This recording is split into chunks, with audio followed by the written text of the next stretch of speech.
అలాగే సప్తమి పక్కన వచ్చేటటువంటి అష్టమికి రెండు పేర్లు ఉన్నాయి. ఒకటి అశోకాష్టమి అని పిలుస్తారు, రెండు భవాన్యుత్పత్తి తిథి అని పిలుస్తారు.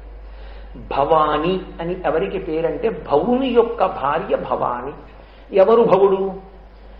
శివస్వరూపాలలో భవ అన్న నామం ఏ కారణం చేత వచ్చింది అంటే లింగ పురాణం నిర్వచనం చేసింది. సంజీవనం సమస్తస్య జగత సలిలాత్మిక భవ ఇత్యుచ్యతే మూర్తిర్భవస్య పరమాత్మనః అని. భవ అన్న నామంతో పరమేశ్వరుడు ఎప్పుడు ఉంటాడంటే నీటి మీద శక్తిగా అధివసించి ఉంటాడు. ఆయన నీటి రూపంలో ఉన్న కారణం చేతనే మనందరికీ దాహం తీరుతుంది, ప్రాణములు నిలబడతాయి. రెండవది, ఆయన అనుగ్రహం చేత నీరు లభిస్తోంది కాబట్టి ధర్మం నిలబడుతుంది. ఆ నీరు లభించలేదనుకోండి, మనం ఆచమనం ఎలా చేస్తాం? నీరు లభించలేదనుకోండి, స్నానం చెయ్యకపోతే మనకి శౌచం ఎలా కలుగుతుంది? నీరు లభించలేదనుకోండి, నేను అర్ఘ్యం ఇవ్వకపోతే సంధ్యావందనం ఎలా చేయగలుగుతాను? సంధ్యావందనం చెయ్యకపోతే నాకు అశౌచం ఉంటుంది కాబట్టి నేను ఇతర కార్యాలు ఎలా చేయగలుగుతాను? కాబట్టి ఆ నీరు లేకపోతే ధర్మం నిలబడదు. ఆ నీరు లేకపోతే అసలు లోకంలో ప్రాణములు నిలబడవు. ఆ నీటి రూపంలో ఉండేటటువంటి పరమశివ స్వరూపానికి భవ అని పేరుంటే ఆ నీటి యందు బ్రతికించగలిగినటువంటి శక్తి రూపమైనది కడగట్టిపోతున్నటువంటి ప్రాణములను మళ్లీ పైకి వచ్చేటట్టుగా స్వస్థత కలిగేటట్టుగా చెయ్యగలిగిన శక్తి ఒక్క నీటి యందు మాత్రమే ఉంటుంది. మహానుభావుడు శుక్రాచార్యుల వారు శివమహాపురాణంలో పరమశివుని యొక్క కడుపులో పడుకుని శివుణ్ణి స్తోత్రం చేస్తాడు. అందులో అంటాడు, అందుకే చూడండి ఇప్పటికీ ఎవరైనా స్పృహ తప్పిపోయారనుకోండి నీళ్లు తెచ్చి చల్లుతారు. ఆ నీళ్లు ముఖం మీద పడితే వెంటనే మళ్ళీ స్పృహ వస్తుంది. కాబట్టి వెనక్కి వెళ్ళిపోతున్నటువంటి ప్రాణశక్తి మళ్ళీ పైకి లేచేది దేని వల్ల అంటే నీటి వలననే పైకి వస్తుంది. ఆ నీటి వలననే మళ్ళీ వ్యక్తి జీవితాన్ని పొందగలుగుతాడు, ధర్మాన్ని నిలబెట్టుకోగలుగుతాడు. అంత గొప్పదైనటువంటి నీటి రూపంలో ఉండేటటువంటి భవుని యొక్క భార్య రూపంలో ఉండేటటువంటి పరదేవతా స్వరూపానికి భవానీ అని పేరు.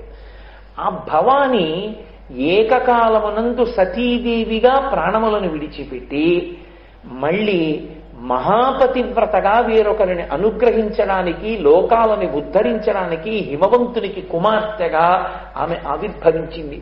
ఈ రెండిటి యొక్క స్వరూపాల్ని సమన్వయం చేసి భవానీ అని పిలుస్తారు.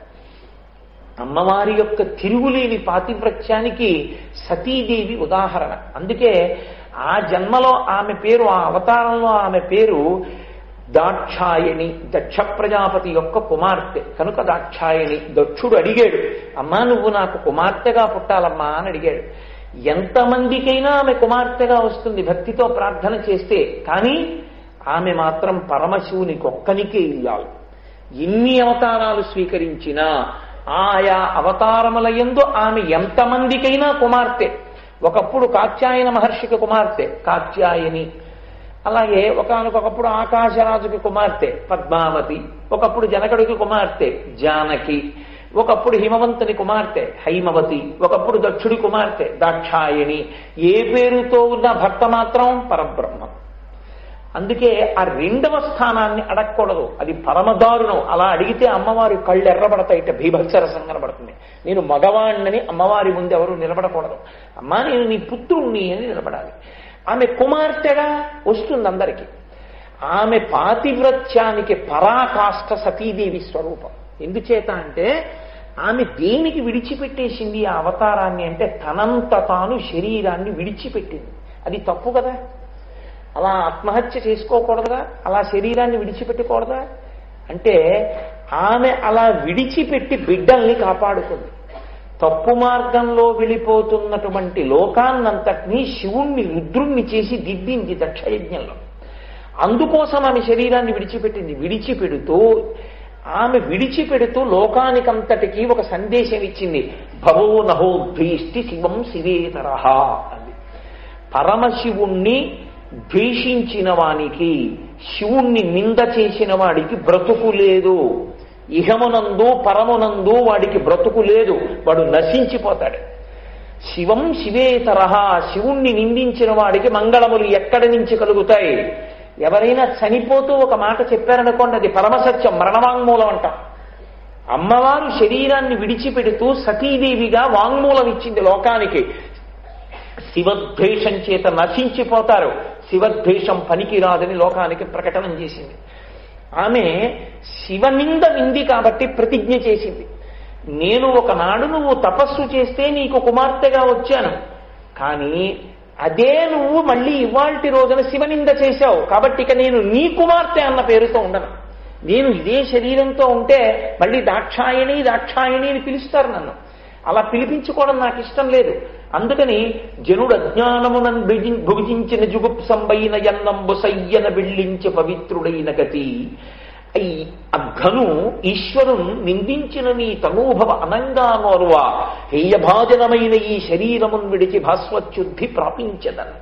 నేను శివనింది విన్న ఈ శరీరంతో నేను ఉండను, ఉండి ఇక దాక్షాయిణి అని అనిపించుకోను నీ కూతురని శరీరం విడిచిపెట్టేస్తానని యోగాగ్నిలో దూకి శరీరం వదిలిపెట్టింది.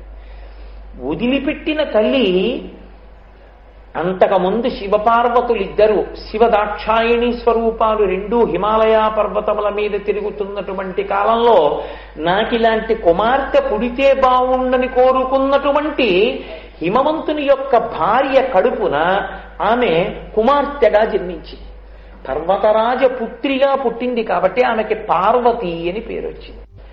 ఎందుకు అలా రావలసి వచ్చింది?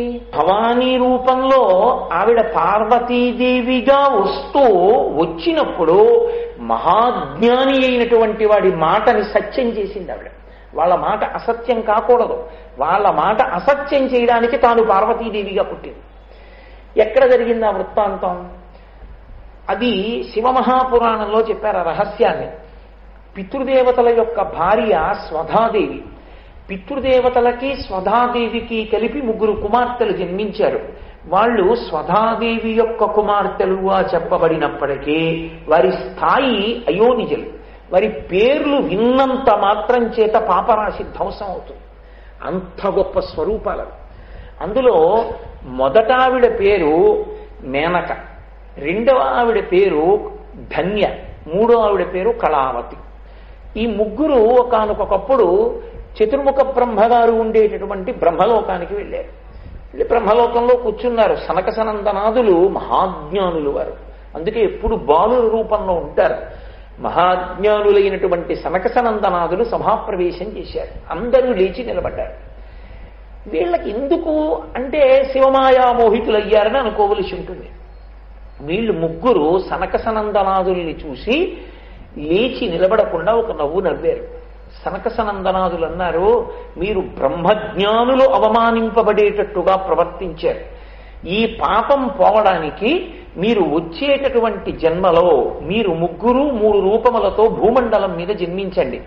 పెద్దదైనటువంటి మేనకాదేవి హిమవంతునికి భార్య అవుతుంది. హిమవంతుడు విశ్వాంశ సంభూతుడు. హిమవంతునికి భార్య మేనకాదేవి అవుతుంది. ఆ మేనకాదేవి గర్భమునందు పార్వతీదేవి జన్మిస్తుంది.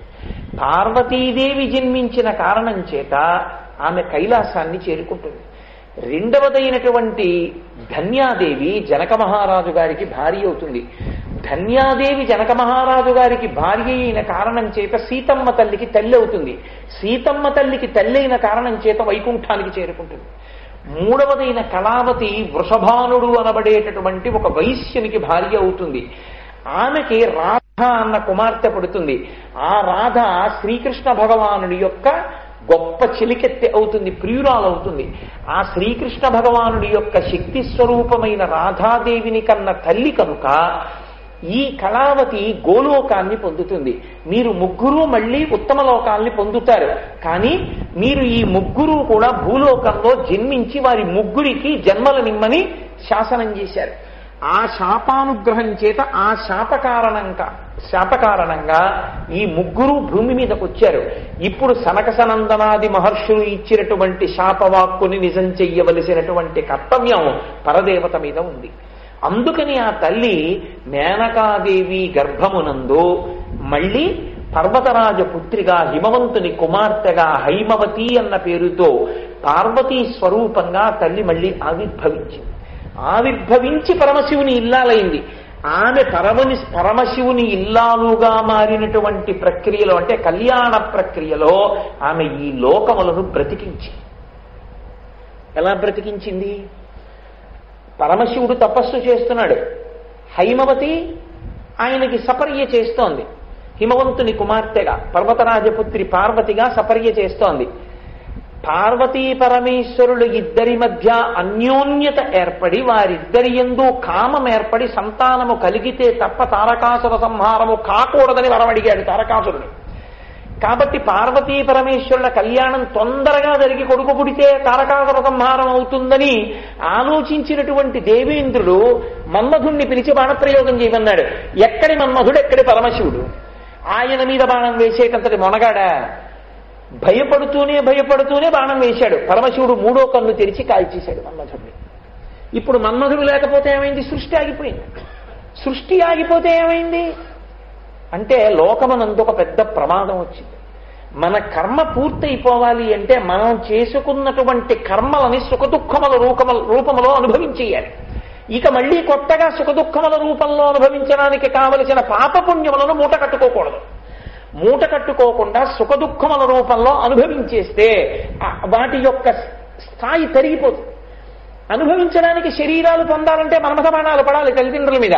మన్మథుడు లేడు కాబట్టి సృష్టి లేదు. సృష్టి ఆగిపోయింది. సృష్టి ఆగిపోతే దేవతలకు అన్నం లేదు. ఎందుకని? మనుష్య జాతి ఉంటే వీళ్ళు యజ్ఞయాగాదులు చేస్తే, హవిస్సిస్తే దేవతలు తింటారు. దేవతలు తిని వర్షం కురిపిస్తే మనుషులు బతుకుతారు. సృష్టి చక్రంలో ధర్మచక్రం ఆగిపోయింది. యజ్ఞం లేదు, యాగం లేదు, వేదపఠనం లేదు, వేదం చెప్పేవాళ్ళు లేడు, పుట్టేవాళ్ళు లేడు, ఎవరు లేరు. లోకములు స్తంభీభూతములైపోయాయి. అంటే సృష్టి అంతా కూడా ప్రశ్నార్థకమైపోయింది. ఇప్పుడు దీన్ని ఎవరు మళ్ళీ పునరుద్ధరించగలరు అంటే, ఏ చెరుకు విల్లు 5 పుష్పబాణములను పట్టుకొని నేను పరమశివుణ్ణి లొంగదీయగలననుకుని 5 పుష్పబాణములను వేసి తన శరీరము దగ్ధమైపోయేటట్టుగా చేసుకునే అనంగుడు అంటే శరీరము లేని వాడై బూది కుప్పగా మన్మధుడు పడిపోయాడో, ఆ మన్మధుని వంక చూసి అమ్మవారు, ఓరి పిచ్చివాడా, నువ్వెక్కడ పరమశివుణ్ణి నాకు భక్తని చేయగలవు? పరమశివుని యందు కామము ప్రచోదనమయ్యేటట్టుగా చెయ్యగలిగిన దానిని నేనొక్కదాన్ని. నువ్వు వేయలేవు బాణాలు, ఆ ధనస్సు, ఆ విల్లం, ఆ బాణములు నే తీసుకుంటానని ఆ చెరుకు విల్లు, 5 పుష్ప బాణాలు ఆవిడ పుచ్చుకుంది. ఆవిడ కూర్చుంటే అదే లలితాపరాభట్టారికా స్వరూపం, అదే కామాక్షి స్వరూపం. అందుకని ఆమె ఇప్పుడు శివకామ సుందరి, పరమశివునికి ఇల్లాలు. ఆమె అందాన్ని చూడవలసిన వాడు శివుడు ఒక్కడే. మనకి జగదంబ, ఆవిడ శివ, మనకి అఖిలాండేశ్వరి, మనందరికీ అమ్మ.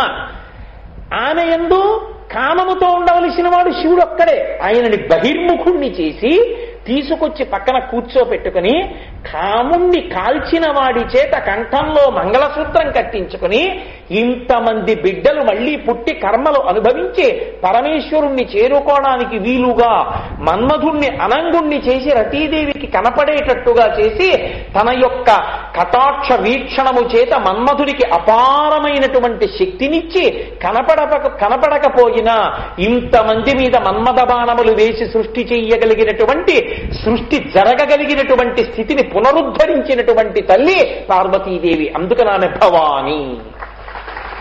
ఆ భవాన్యుత్పత్తి జరిగినటువంటి రోజు చైత్రమాసంలో వచ్చినటువంటి శుక్లపక్ష అష్టమి నాడు జరిగింది.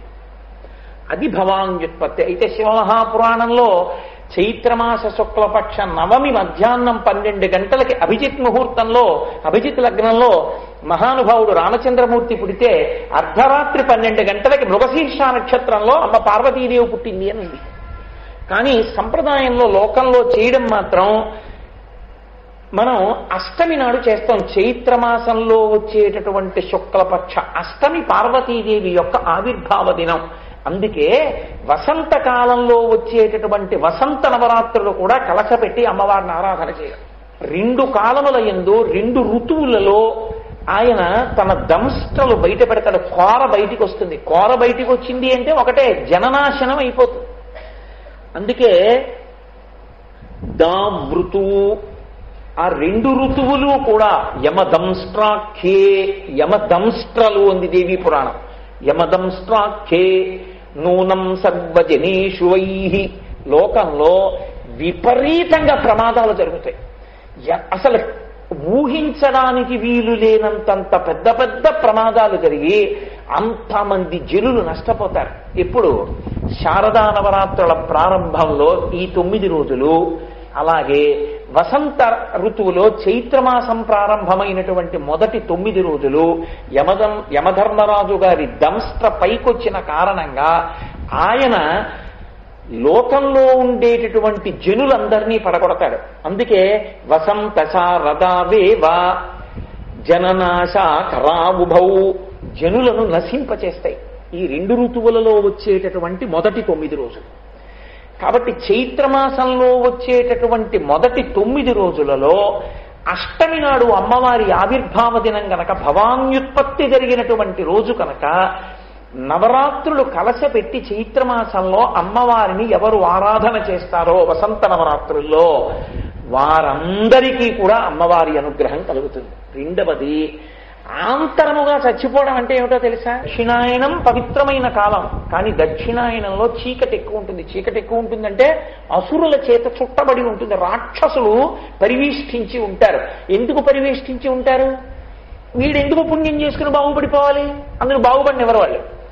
వసంతకాలం దగ్గరికి వచ్చేటప్పటికీ భోగకారకం, ప్రతి వాడికి కూడా దృష్టి భోగానుభవం మీద ఉంటుంది. కారణం వసంతకాలము అన్న మాటలోనే ఉంది. చైత్ర శ్రీమాన్ ఇయం మాస పుణ్య పుష్పితకానన యవ్వ రాజ్యాయ రామస్య సర్వం మే ఉపకల్ప్యతాం.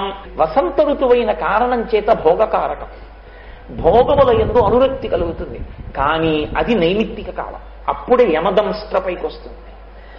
అందుకని ఆ సమయంలో కలశపెట్టి పరదేవతని ఆరాధన చేస్తే ఆవిడే తమోగుణాన్ని రజోగుణాన్ని కూడా పోగొడుతుంది. తమోగుణాన్ని పోగొట్టేది శారదా నవరాత్రుల్లో పోగొడుతుంది, అందుకే మహిషాసుర మర్దనం. రజోగుణాన్ని పోగొట్టేది వసంత నవరాత్రుల్లో పోగొడుతుంది, సీతాస్వరూపంగా రావణ సంహారానికి కారణమైంది. కాబట్టి ఆ తల్లి తమోగుణ రజోగుణ భేదనం చేసి సత్వగుణం వైపు నడిపిస్తుంది, యమదంస్ట్ర నుండి కాపాడుతుంది.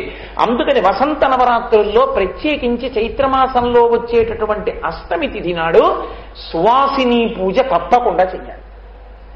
మనం ఇక్కడ చేస్తున్నాం కదా సువాసిని పూజ. సువాసిని పూజ అమ్మవారి నామాలతో కాదు, సువాసిని పూజ సువాసిని నామములతో. సువాసిని పూజలో సువాసిని నామములు ఉంటాయి. అమ్మవారి యందు నామములు ఎలా అన్వయమవుతాయో సువాసిని యందు అలా అన్వయమవుతాయి. మీరు శివమహాపురాణం చదివితే పార్వతీదేవిగా పరదేవత జన్మించాలంటే సువాసిని పూజలే చేసింది మేనకాదేవి. ఆవిడ సువాసినిగా వెంటనే పూజలు అందుకుంటుంది. సువాసిని పూజలో చాలా గొప్పదేది ఒక్కటే, జటాబంధనము. ఆ తల్లి యొక్క జడని పైకెత్తి పెట్టాలి. ఇప్పటికీ కాంచీపురంలో ఆ సుగంధ కుంతలాంబ అని అమ్మవారు, ఆ సుగంధ కుంతలాంబ అమ్మవారు అద్దాల మంటపంలో ఉంటుంది. అద్దాల మంటపంలో ఉన్నటువంటి సుగంధ కుంతలాంబకి ప్రదక్షిణం చేస్తుంటే ఆమె జట కనపడుతుంది. ఆ తల్లిని కళ్యాణానికి తీసుకెడతారు. ఆ కళ్యాణమూర్తిగా తీసుకెళ్లినప్పుడు ఆవిడ బొగ్గల్లో ఎరుపుతనం కనపడుతుంది కంచిలో ఇప్పటికీ. అంత గొప్ప స్వరూపం. అందుకే సుగంధ కుంతలాంబ, నీలకుంతలాంబ, ఘనకుంతలాంబ, శ్యామకుంతలాంబ అన్ని పేర్లు ఆవిడికి. ఆవిడ యొక్క కబరీబంధము కనపడుతుంది. ఆ కబరీబంధాన్ని, సువాసిని కబరీబంధాన్ని జటని పైకెత్తి జటాబంధనం చేయమని చెప్పారు. దానికి చిన్న తాడు కట్టడమో, ఈ రోజుల్లో అయితే రబ్బర్ బ్యాండ్ అంటారేమో దాన్ని, అది పెట్టడమో చేస్తే అమ్మవారి కేశపాశ దర్శనము చేత అజ్ఞానము నశిస్తుంది, సర్వమంగళములు సిద్ధిస్తాయి. వసంత ఋతువులో అత్యంత గొప్పదేది అంటే అశోక పుష్పం. అది ఎర్రటి రంగుతో పువ్వు పూస్తుంది. ఈ అశోక పుష్పాలతో అష్టమి తిథి నాటి సాయంకాల వేళ పార్వతీ పరమేశ్వరుడిద్దరికీ పూజ చేస్తారు. పార్వతీ పరమేశ్వరులిద్దరికీ పూజ చేసి ఇందులో 8 పువ్వులు మొగ్గలు మొగ్గలుగా ఉన్నటువంటి అశోక మొగ్గల్ని 8 మొగ్గల్ని తీసుకుని భర్త పళ్ళెల్లో పెట్టి ప్రసాదంగా ఇస్తాడు భార్యకి. ఈ ప్రసాదంగా ఇవ్వబడినటువంటి 8 అశోక పుష్పాల మొగ్గల్ని గృహిణి, ఇల్లాలు, ఇంటి యజమానురాలు నవిలి తింటుంది. నవిలి తిన్నప్పుడు అడుగుతుంది, నువ్వు అశోక వృక్షం నుంచి వచ్చిన దానివి, నువ్వు మధుమాస సముద్భవం, నువ్వు చైత్రమాసంలోనే పువ్వు పూస్తావు. ఎందుకంటే మహాపతివ్రతకి అశోక వృక్షానికి సంబంధం.